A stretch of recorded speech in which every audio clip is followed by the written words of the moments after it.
After completing this lesson, you will be able to understand materials, create a new material, and load a material library. The objective domains covered are 1.2a, associate a material with an object or a style, 1.2b, create and edit a basic material and its properties, and 1.2c, load a material library. Materials control how elements appear in various views and renderings. Materials can also have an impact on structural analysis and hence should be carefully managed. The Materials Browser dialog contains all of the required tools to manage and create new materials. Go ahead and open up the model 020 using a modifying element materials. The model opens up in a 3D view. We'll start by looking at the Materials Browser dialog box.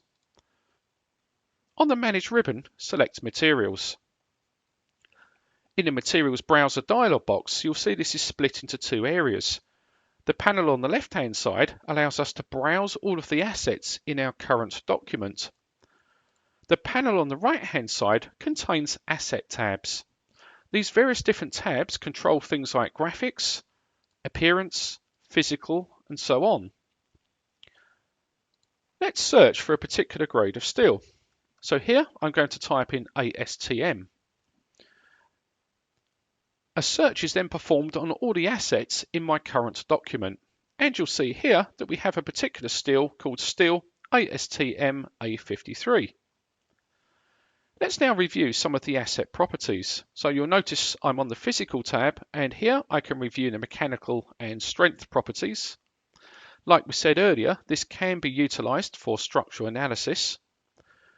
We can then review the appearance. Here we're using this paint enamel glossy blue. Then we can review the graphics tab here. This will affect 2D and 3D views, whereas the appearance tab only affects rendered views and views that are using the realistic appearance. What we're now going to do is produce a copy of this steel and simply just change its color. So let's right click over it and then we'll duplicate this. You'll now notice that we have a copy, and I'm going to keep the same grade of steel the same here, but we'll just simply type in the color red afterwards. Now, in order to change this, I'd also have to change the material that it's using in this Appearance Asset tab. You'll note here that we're currently using Paint Enamel Glossy Blue. Let's go ahead here and replace this asset. In the Asset Browser dialog box, I will do a search for red. You'll see here that we have Paint Enamel Glossy Red. To utilize this, we'll simply double click. You'll now notice that that's passed directly into the Materials Browser dialog. Once we've done this, we can simply close the Assets browser. You'll now notice that I have two materials. I have my blue steel and my red steel.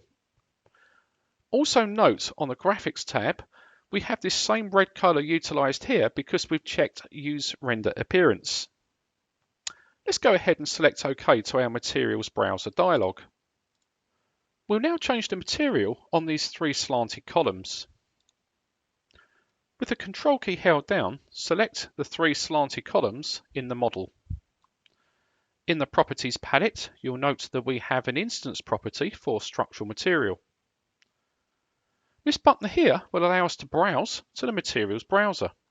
And of course here we can now select our new material, Steel ASTM A53 Red. And there's our new material applied. Finally, you go ahead and load a predefined materials library. On the Manage ribbon, select Materials. In the Materials Browser dialog box, in the bottom left, you'll note here with the drop-down menu, you can open an existing library. Go ahead here and select the ACP Materials library from your dataset and click Open. The Materials library is now open. Let's search this by typing in the word concrete. When we open up the materials library, we'll now notice that we can view all of the materials that match concrete from the AEC materials library, or our ACP library. Go ahead and click OK to the Materials Browser dialog.